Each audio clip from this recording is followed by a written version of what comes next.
Hi, everyone. Welcome back to the Regenerative Business Podcast with Sam Garcia.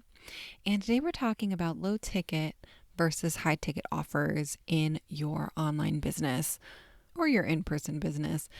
I've been getting so many questions. It's been a really hot topic lately in my world. And so I've been repeating myself a lot and figured it would be perfect timing to put together a resource on deciding if you should have a low ticket business, a high ticket business, a full product suite of all the types of things, and pros and cons of all of it. One of the things that we have for the Regenerative Business Ecosystem, which is my membership, where you have access to every single course I've ever made and live calls with me every month and a private community. But one of the things that I do is I onboard every single person who joins. They submit an onboarding form and I send them an audio message of recommendations on what courses to focus on and just like what to focus on in their business.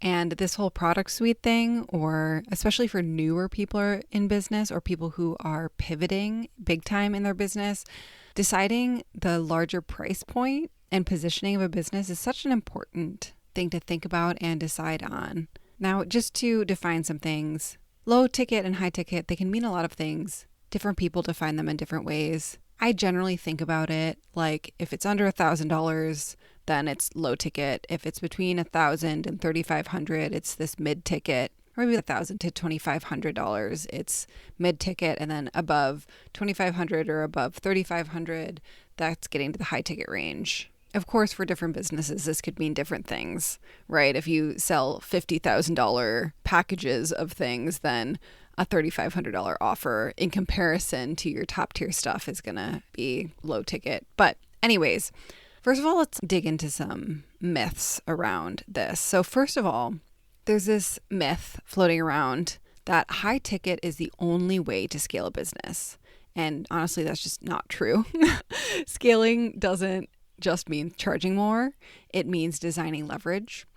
You can scale your business through volume by just having more sales, through systems, through licensing, through evergreen funnels, just as easily as through premium pricing. Because the funny, icky side of the coaching industry that looks like a pyramid scheme is people being like, I got to 6 figures in my first year in business, and they're just selling 6-figure packages. Or I'm at $10,000 months and they're selling $10,000 packages, which is lovely and great. And there can be a good side of it, but there is also the icky pyramid scheme side of it. So know that you don't actually need premium pricing to scale your business. And what actually matters is the energy return of each dollar. How much time, how much emotional labor, how much nervous system bandwidth it costs you to earn it. So your reframe here is that sustainable scaling is nervous system neutral, not just numerically bigger. Now, having supported 6-figure, 7-figure, 8-figure businesses, I really can tell you that scaling up like crazy, like capitalist growth, where more is more and more is better, and we just need to get bigger and bigger as quickly as possible. Of course, we want to get to this overflow amount of money in our businesses, but there is sometimes a trade-off if you're not thinking about regenerative growth. Like numerically bigger can lead to burnout. That was 100% a part of my own growth journey, and I really felt this so strongly, where there was a part where I was scaling my marketing agency and I fucking hated it. I was so stressed out. I was waking up at 3 a.m., nervous about client results. And when I changed what I was scaling in my business so that it better fit my unique energetic blueprint and how my business wanted to scale, the stress disappeared. So we want this nervous system neutral scaling. And if you've seen people on the internet blow up and then like they go viral and they hit these massive months and all the things, and then they ghost the internet or shut down their business or do these massive pivots or go on sabbatical or all these things, realize that it could be the symptom of scaling with a nervous system blowout versus sustainable scaling with nervous system neutral. Okay, so myth number 2 is that low ticket is passive. So the truth is no offer is truly passive. Every dollar requires energy, whether it's through marketing, through delivery, through paying a team, through post-purchase support. Now, there's ways to make your business feel extremely passive, and even you completely delegating everything out, so you're just the owner of the business, or having low ticket that is just digital offers with no support on your end, and you are running ads, and you just have to check in on the ads, and you have to have someone do the customer service, like that's going to feel really passive, but nothing is truly passive. Low ticket offers can absolutely free your time eventually, but only if you have automation, you have audience flow, and you have a clear ecosystem. Otherwise, they just become high volume busy work. Your reframe with this myth is that low ticket is accessible but not effortless. Its power lies in systems, not avoidance. And something I really like to think about deciding between higher ticket and lower ticket is often higher ticket offers require more from you in the delivery, where lower ticket offers require more from you in the marketing. Because with higher ticket, you have to sell less volume. Like maybe you only need to get one client a month or even one client a year if it's truly higher ticket offers. So there's actually less on the marketing side of things, but there's way more in the delivery side. I feel very not neutral about this. If you're listening to this podcast, I'm sure you feel the same way of seeing certain quote unquote premium coaches selling things for tens or hundreds of thousands of dollars that don't actually give value to people. And yes, on paper, they're making a lot of money, and a small percentage of the people that are their clients are happy with them, but they haven't really matched up the pricing with the transformation. We're actually going to talk about this in the next myth, so I don't want to get ahead of myself. But with low ticket, often the work for you or your team is in the marketing of it. Often this is a digital offer, whether it's a PDF or a pre-recorded workshop or a self-study course that doesn't require you to deliver work, versus a higher ticket thing where you're like, when I did higher ticket done for you marketing services, we spent so many hours working on marketing for our clients. But it was so easy for me to get new clients, but it took so much work to deliver for those clients. Where lower ticket stuff, because you need a higher volume of people buying the offer, your work is in the marketing. You need to reach more people. You need to have higher conversions. So if you are thinking about, do I want to have the majority of my business be low ticket or high ticket, or one or the other, think about how you actually like spending time in your business. Maybe you just want to be someone who is spending all of their time with clients, doing client delivery. Then a higher ticket focused business is probably going to make more sense for you. You charge more, you get your clients amazing results, and often word of mouth marketing or referrals or just renewals of clients covers everything for you. Now, if you're burnt out on client delivery, or you just want to teach and create, or you like being a thought leader online, low ticket might be the better route as the majority of your business so that you can spend most of your time creating and marketing. And then there's no client delivery on the back end. Okay, so myth number 3 is high ticket equals high transformation. The truth is, price can influence commitment, but it doesn't create it. Transformation depends on how the offer meets the client's readiness, your delivery design, and your presence, not the number of zeros. And high ticket can attract entitlement just as easily as devotion. And when I say that price can influence commitment, 9 times out of 10, if someone pays more for something, they're more likely to actually do the work. That's not always the case. That's not the case for every single person. But in general, if you're going to pay $1 for something and you don't use it at all, you don't care. You forget about it in a second. But if you paid $1,000 for something, you're significantly more likely to actually put on the work to watch the videos or attend the classes versus like $10,000. Then you are going to put a lot of thought into whether or not I'm going to say yes to this. Do I want to pay for it? Am I ready for it? Is it good timing for me? Again, doesn't always have to be this way. I have definitely spent $25 on something that completely changed my business or my life. But I also have a graveyard in my email inbox of lower ticket things that I've bought. I don't even remember buying them. Never to be opened or seen or thought about again. Now, I think all of us should be shooting for high transformation in our businesses, in our offers. But price isn't the only thing that has to do with that. Or even more of your time doesn't even have to do that much with it. There are a bunch of ingredients that come together, and sometimes it's just right timing for someone. But right pricing, so pricing something correctly, having the right delivery model, do they need your time or can they do it self-study? Your marketing, your onboarding, both of those play a huge role on whether or not someone is going to actually get the transformation that you help people get. So really transformation comes from congruence when the offer, the client, and your energy align. So myth number 4 is that you have to pick one lane, low ticket or high ticket. I have seen successful businesses that only sell low ticket things. I've seen successful businesses that only sell high ticket things. I've seen successful businesses that do a mix of both. Ones that have some low ticket and lots of high ticket, or lots of low ticket and some high ticket, or 50-50.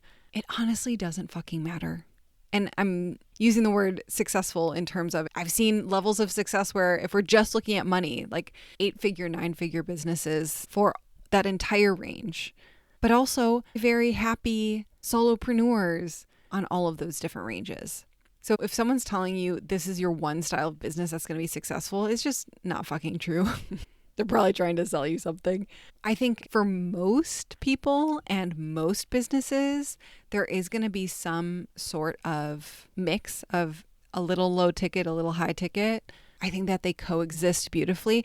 This is a big one. If you're brand new to business, you do not have to have a full product suite right out the gate. I don't recommend that at all, because in year 1 of business, you're going to change your niche, you're going to change your client, you're going to change your industry, you're going to change your messaging like 5 times. Even in the first 3 years, it's going to change a lot. So thinking right out the gate before you even get your first client, your first sale, that you're going to know and you need to create an entire product suite is just not true.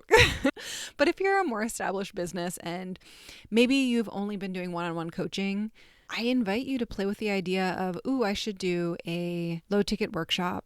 And that's going to help more people find me.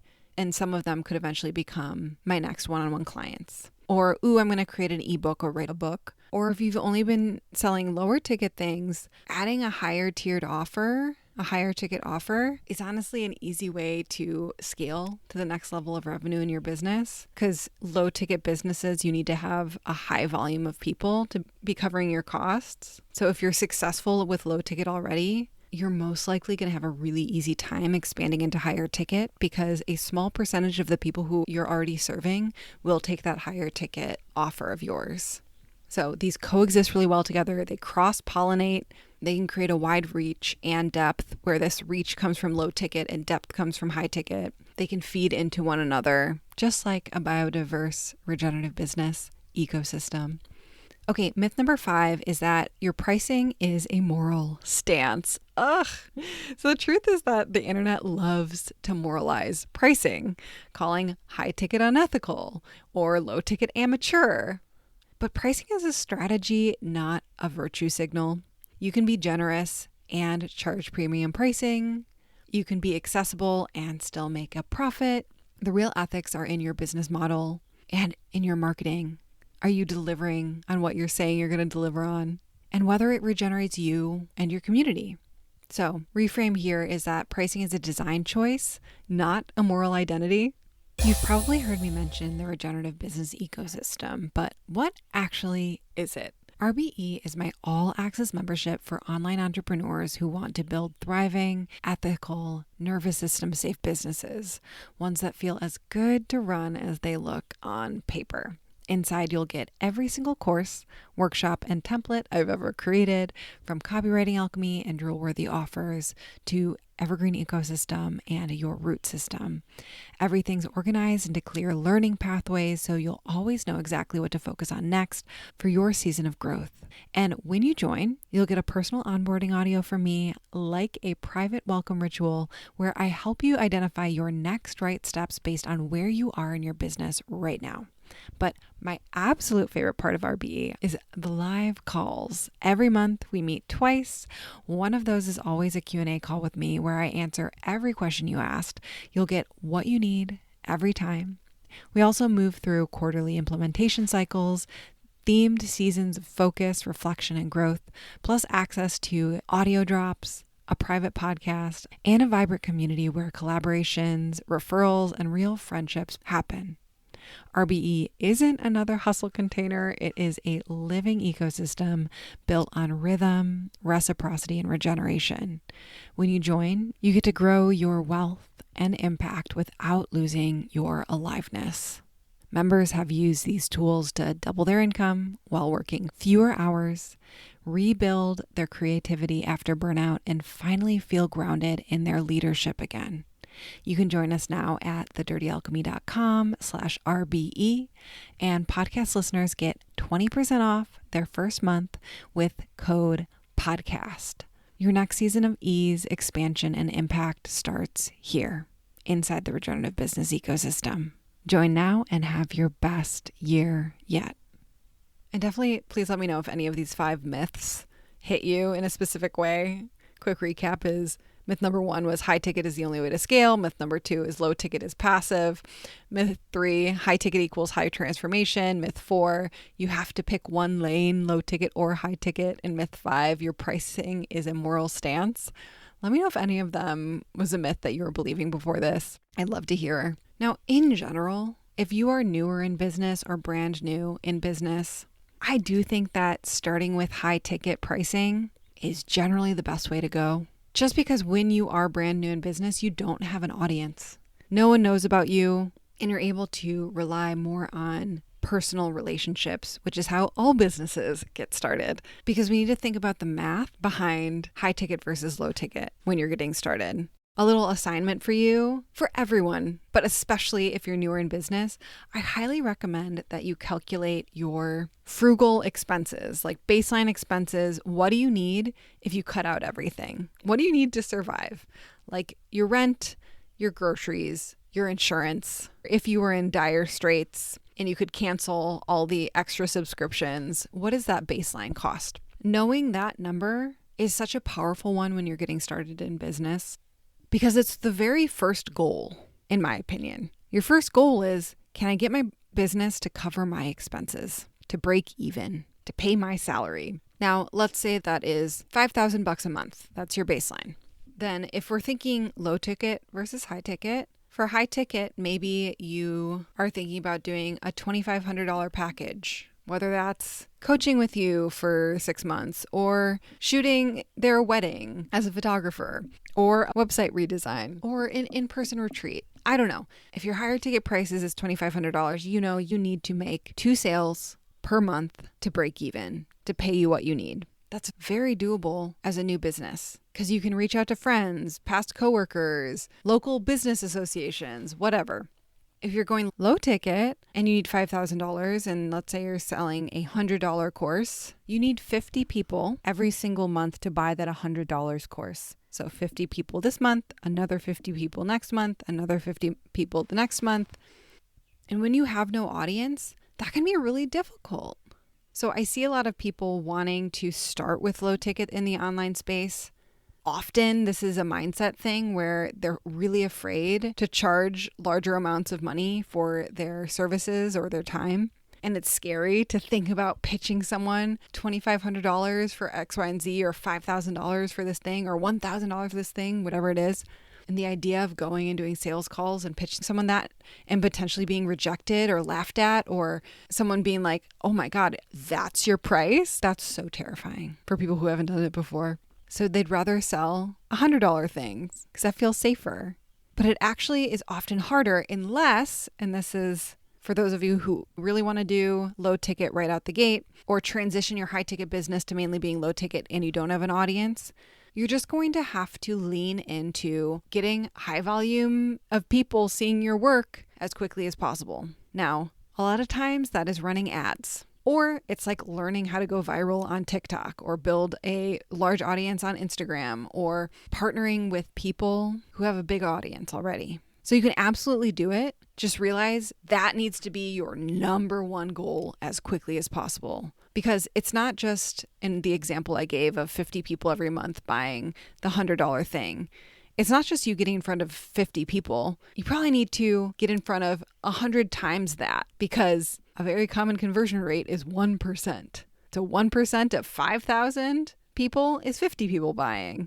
So again, we're talking about these higher volumes when you're starting with lower ticket. Either way, one of my favorite questions to ask, and I've talked about this on the podcast before, is where do you want to be in the next 2 years? Where do you want to be in the next 10 years? Is the idea of spending all of your time marketing and selling lower ticket things that you don't have to deliver on exciting to you? Or is being an expensive service provider or an expensive coach? where you're spending really deep and lengthy amounts of time with your people on the back end. You can even feel that in your body. Like, how did your body react to me saying either of those things? When you know where you're trying to build towards, it can make the decision easier. If you know you want to go one way or the other, you can start today on making that happen. So I really hope you enjoyed this conversation. If you'd like to continue the conversation or ask me your specific questions about it, come join us in the regenerative business ecosystem. You get access to all of my courses, live calls with me every single month, personal onboarding with me. Now, I only open the doors a few times a year, so check the link in the bio to see if it's on a wait list or it's open right now. If you're listening to this in real time, we're not open right now. But definitely get on the wait list because I open the doors behind the scenes. So it's not like we're publicly launching this. We open it to the wait list for people who are actually interested in buying. And we'll talk soon. Bye, everyone.